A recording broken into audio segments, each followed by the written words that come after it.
capítulo 6. La imaginación. El taller de la mente, el quinto piso es la riqueza. La imaginación es el taller donde se forman todos los planes creados por el hombre.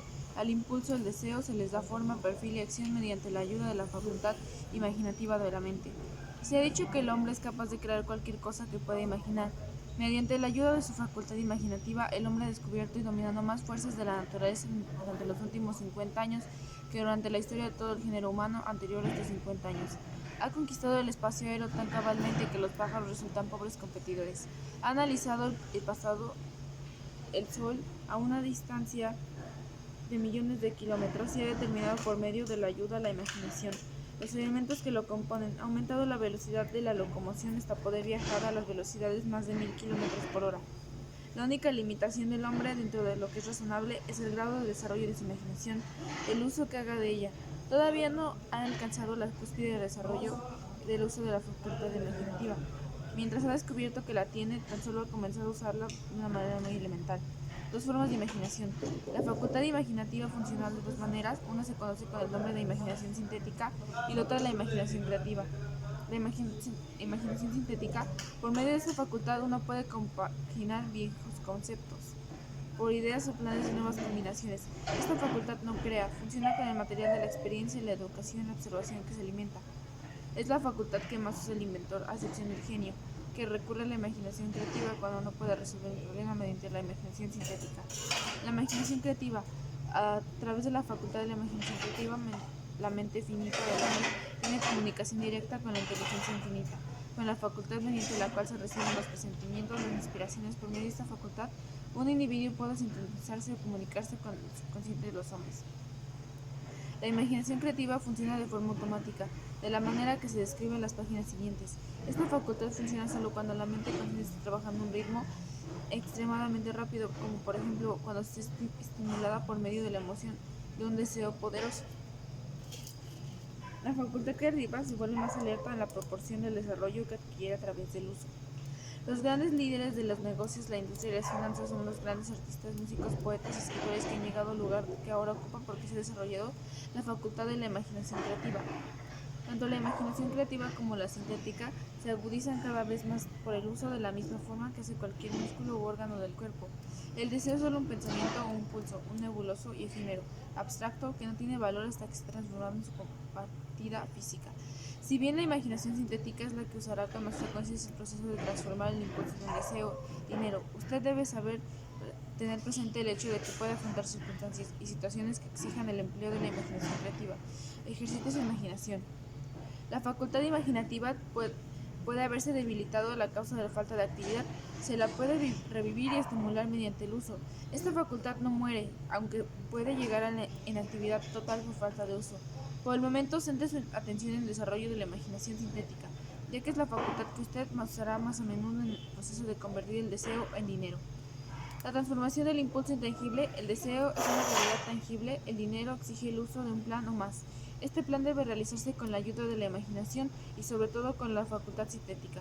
Léase todo el libro y luego vuelva a este capítulo y empiecen a seguir a poner a trabajar la imaginación de construcción de un plan o planes para la transformación del deseo en dinero. Casi en cada capítulo se han dado talleres instrucciones para elaborarlos. Siga las instrucciones que mejor se ajusten a sus necesidades.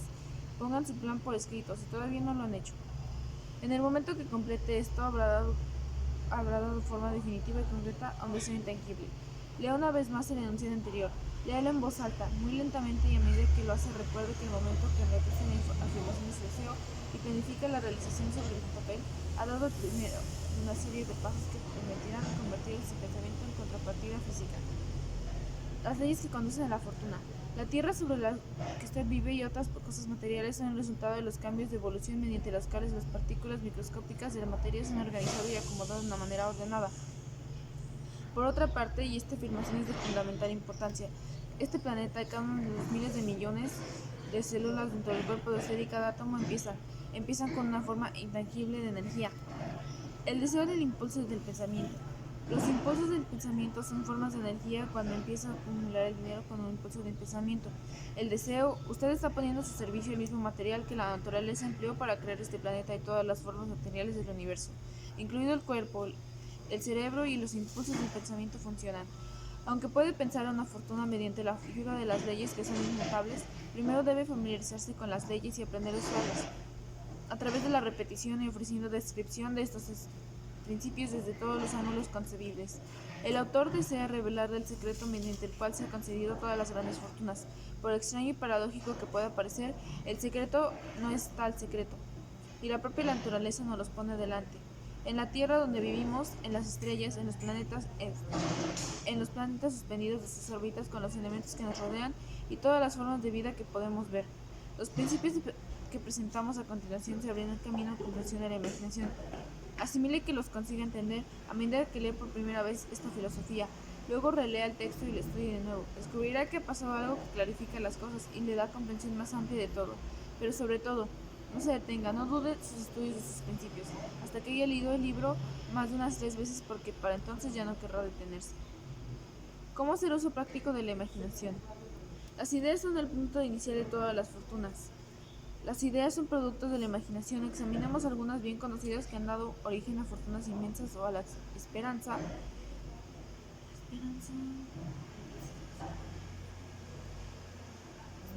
De estos ejemplos, transmitirán la información precisa a la que se refiere método a través del cual se puede utilizar la imaginación para acumular riquezas. El hervidor encantado. Hace 50 años, un viejo médico rural se fue a caballos del pueblo, ató su montura, entró sigilosamente a la droguería por la puerta trasera y empezó a regatear con el joven independiente. Cuando más de una hora tras el mostrador, el viejo doctor y el dependiente hablaron en voz baja. Después el doctor salió, fue hasta el caballo y regresó de la tienda con un gran hervidor antiguo de sus estudios de sus principios, hasta que haya leído el libro más de unas 3 veces, porque para entonces ya no querrá detenerse. ¿Cómo hacer uso práctico de la imaginación? Las ideas son el punto inicial de todas las fortunas. Las ideas son productos de la imaginación. Examinemos algunas bien conocidas que han dado origen a fortunas inmensas o a la esperanza.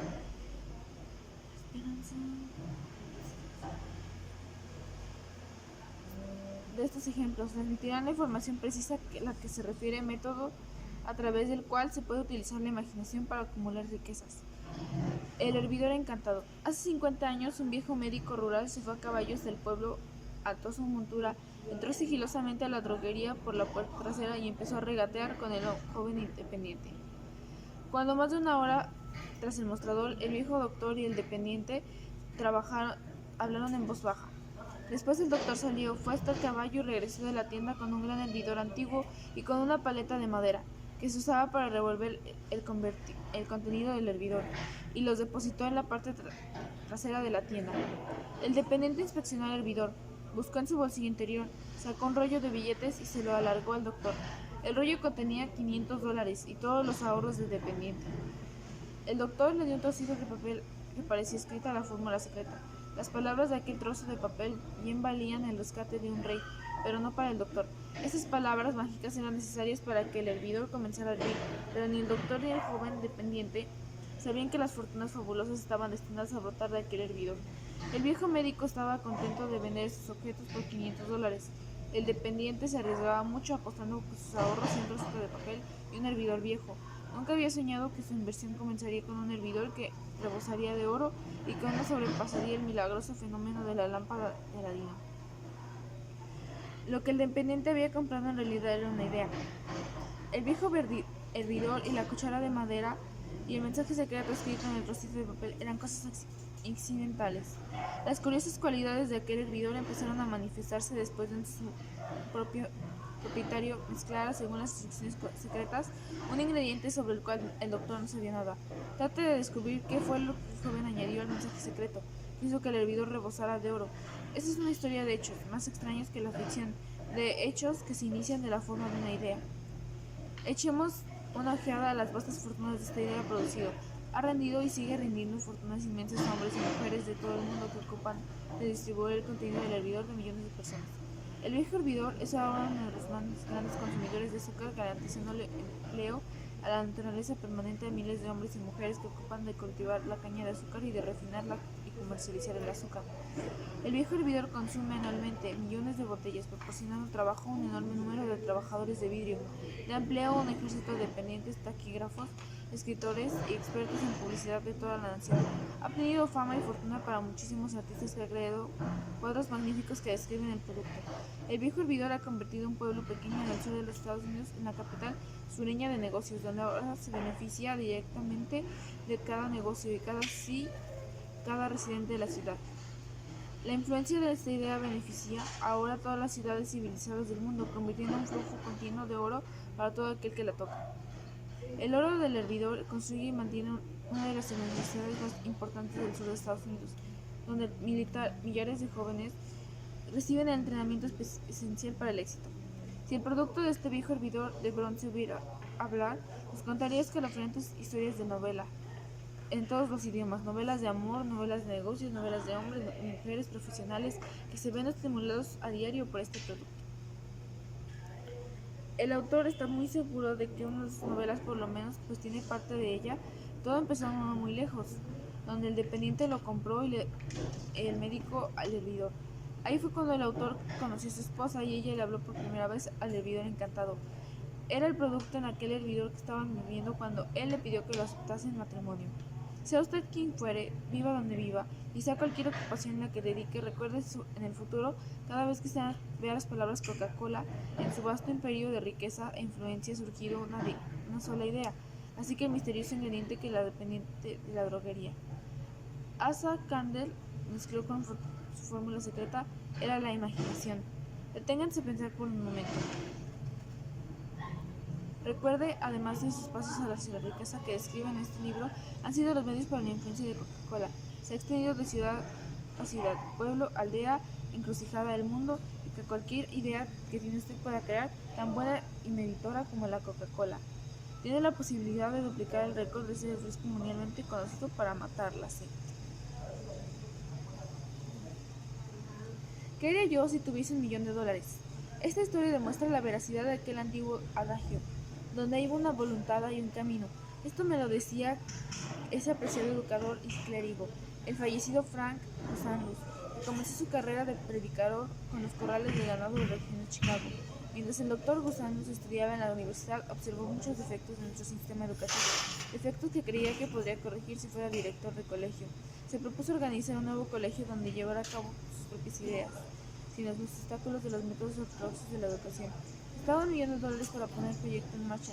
¿Hacia dónde necesitaría tender las manos para obtener semejante suma de dinero? Esa era la pregunta que absorbió la mayor parte de las reflexiones de ese joven y ambicioso pecador. Pero no parecía conseguir ese regreso al túnel. Sobre las anoches se acostaba pensando en sí mismo, y el día siguiente se levantaba en la misma idea. Siguió dándole vueltas hasta que se convirtió en obsesión. Al ser filósofo, además de predicador, el doctor Gusanus reconocía, tal como aquellos que tienen éxito en la vida, tienen un propósito definido con el punto inicial donde se ha de comenzar. Reconocía apenas que esa definición del propósito adquiere animación, vida y poder cuando está respaldada por un deseo ardiente de traducir este propósito en su equivalente material.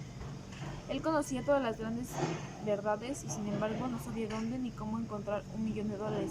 El procedimiento natural hubiera sido acceder y olvidarse del asunto diciendo: mi idea es buena, pero no puedo hacer nada con ella porque no podré procurar el $1.000.000 que necesito para ejecutarla. Eso es exactamente lo que la mayoría de la gente se creía que podría corregir si fuera director de colegio. Se propuso organizar un nuevo colegio donde llevara a cabo sus propias ideas, sin los obstáculos de los métodos ortodoxos de la educación. Estaba $1.000.000 para poner el proyecto en marcha. ¿Hacia dónde necesitaría tender las manos para obtener semejante suma de dinero? Esa era la pregunta que absorbió la mayor parte de las reflexiones de ese joven y ambicioso pecador. Pero no parecía conseguir ese regreso al túnel. Sobre las anoches se acostaba pensando en sí mismo, y el día siguiente se levantaba en la misma idea. Siguió dándole vueltas hasta que se convirtió en obsesión. Al ser filósofo, además de predicador, el doctor Gusanus reconocía, tal como aquellos que tienen éxito en la vida, tiene un propósito definido con el punto inicial donde se ha de comenzar. Reconocía apenas que esa definición del propósito adquiere animación, vida y poder cuando está respaldada por un deseo ardiente de traducir este propósito en su equivalente material. Él conocía todas las grandes verdades y sin embargo no sabía dónde ni cómo encontrar $1.000.000. El procedimiento natural hubiera sido acceder y olvidarse del asunto diciendo: mi idea es buena, pero no puedo hacer nada con ella porque no podré procurar el $1.000.000 que necesito para ejecutarla. Eso es exactamente lo que la mayoría de la gente hubiese dicho, pero no es lo que el doctor Gusano nos dijo. Lo que dijo e hizo son cosas tan importantes que ahora se lo presento al lector, para que él mismo sea quien lo explique. Un sábado por la mañana me senté en mi habitación pensando maneras de conseguir el dinero necesario para llevar a cabo mis planes.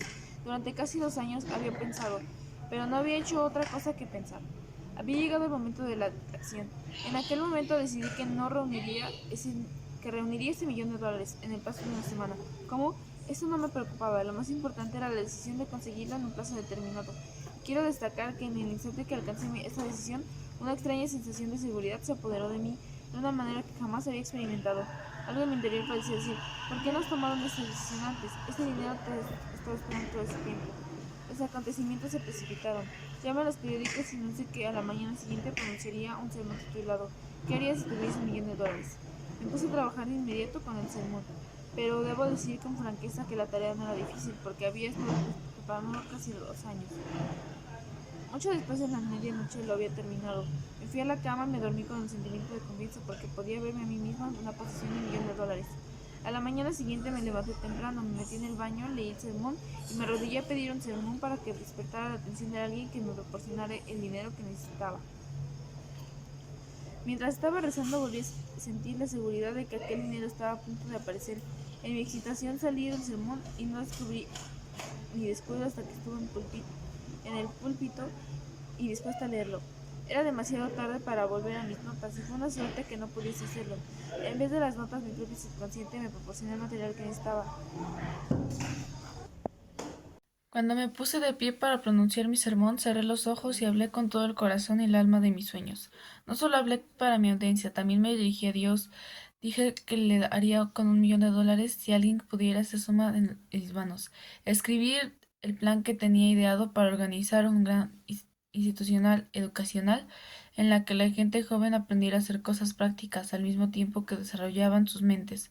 Cuando terminé y me senté, un hombre se levantó lentamente de su asiento de 3 filas de asientos traseros y se acercó al púlpito. Me pregunté qué pensaría hacer. Entró en el púlpito, me tendió la mano y me dijo: Reverendo, su sermón me ha gustado. Creo que puede hacer todo lo que usted ha dicho que haría si tuviera $1.000.000. Para demostrarle que creo en usted, en su sermón, si viene a mi oficina mañana por la mañana, le daré el $1.000.000. Me llamo Philip de Armour. El joven Gusaulus acudió a la oficina del señor Armour y le dieron el $1.000.000. Con ese dinero fundó el Armour Institute of Technology, que en la actualidad conoce como Illinois Institute of Technology. El $1.000.000 necesario surgió cuando el resultado de una idea. Detrás de esa idea estaba el deseo de que el joven Gusanos había abrigado en su interior durante casi 2 años. Observa este importante hecho. Consiguió el dinero a cabo de 36 horas de haber alcanzado la decisión definitiva de obtenerlo y decidir un plan definido para ello. No había nada nuevo en particular de la vaga idea del joven Gusaulus en lo que se refería al $1.000.000 y en sus débiles deseos de conseguirlo. Otros antes que él y muchos más desde entonces han tenido pensamientos similares, pero hubo algo en especial y diferente que cuanto a la decisión que alcanzó aquel sábado memorable, cuando dejó de lado toda indecisión y se dijo convencido: conseguiré ese dinero en el plazo de una semana. Además, el principio por el cual el doctor Cusaulus obtuvo el $1.000.000 todavía tiene vigencia. Está a su disposición. La ley universal funciona hoy con tanta eficacia como el joven predicador la empleó de manera tan exitosa. ¿Cómo transmutar ideas sin ser dinero? Observe que Asa Candler y el doctor Frank Gusaulus tenían una característica en común.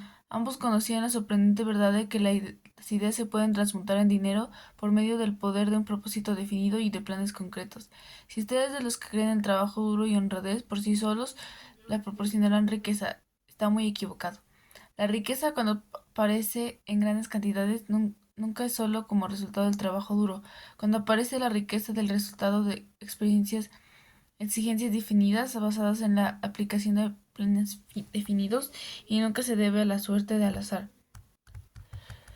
Una idea es un impulso del pensamiento que incita a la acción por medio de un llamamiento a la imaginación. Todos los vendedores expertos saben que cuando las mercaderías no se pueden vender, las ideas sí. Los vendedores ordinarios la ignoran y precisamente por eso son ordinarios. Un editor de libros baratos hizo un descubrimiento de gran valor para todos los editores en general. Aprendió que mucha gente compra el título y no lee el contenido de los libros. Por el solo hecho de cambiar el título a un libro que no se vendía, sus ventas aumentaron en más de 1 millón de ejemplares. Las tripas, como es llamada la jerga de los editores de la parte que da entre cubiertas, no habían cambiado. Se limitaron a arrancar las cubiertas de que figuraba el título que no se vendía, para aplicar ejemplares de cubierta nueva con un título que tenía un valor más como taquillero. Por sencilla que pueda parecer, esa era una verdadera idea, era imaginación. No existe un precio estándar para las ideas. El creador de ideas pone su propio precio en sí mismo y logra imponerlo. La historia de casi cada fortuna comienza el día del creador y del vendedor de ideas se conocen y empiezan a trabajar en armonía. Carnegie se rodeó de hombres capaces de todo lo que él podía hacer. Hombres que creaban ideas y hombres que ponían esas ideas en práctica. Tanto él como llegaron a ser fabulosamente ricos. Hay millones de personas que pasan la vida esperando un golpe de suerte favorable. Tal vez eso pueda proporcionarnos una oportunidad, pero el plan más seguro consiste en no depender de la suerte. Un golpe de suerte favorable fue lo que me ofreció la mejor oportunidad de mi vida, pero tuve que dedicar 25 años de esfuerzos concretos para que esa oportunidad se convirtiese en algo real. El golpe de suerte consistió en conocer a Andrew Carnegie y obtener su cooperación. En aquella ocasión, Carnegie se sugirió la idea de organizar los principios de los logros y de los triunfos de la filosofía del éxito. Miles de personas han aprovechado los descubrimientos que se han hecho durante estos últimos 25 años de investigación que se han hecho y se han acumulado varias fortunas mediante la aplicación de la filosofía. El comienzo fue sencillo, era una idea que cualquiera había podido poner en práctica. El golpe de suerte favorable sugirió con Carnegie, pero ¿qué hay de la determinación, la definición de propósitos y el deseo de alcanzar el objetivo, y el esfuerzo perseverante de 25 años? No era un deseo ordinario el que sobrevivió con los contratiempos y los desalientos, a los fracasos atemporales y las críticas de los constantes recordatorios de que aquello era una pérdida de tiempo, era una ardiente una obsesión. Cuando Carnegie me sugirió la idea por primera vez, fue alimentada y alentada para mantenerla viva. Gradualmente la idea llegó a ser gigante por su propio poder y entonces me alimentó y me alentó y condujo. Las ideas son así, primero nosotros les damos vida, acción y orientación y luego ellas adquieren su propio poder y arrasan con cualquier oposición. Las ideas son fuerzas intangibles pero tienen más poder que el cerebro físico donde nacen. Tienen el poder de seguir viviendo aun después de que el cerebro las haya creado, regresado al polvo.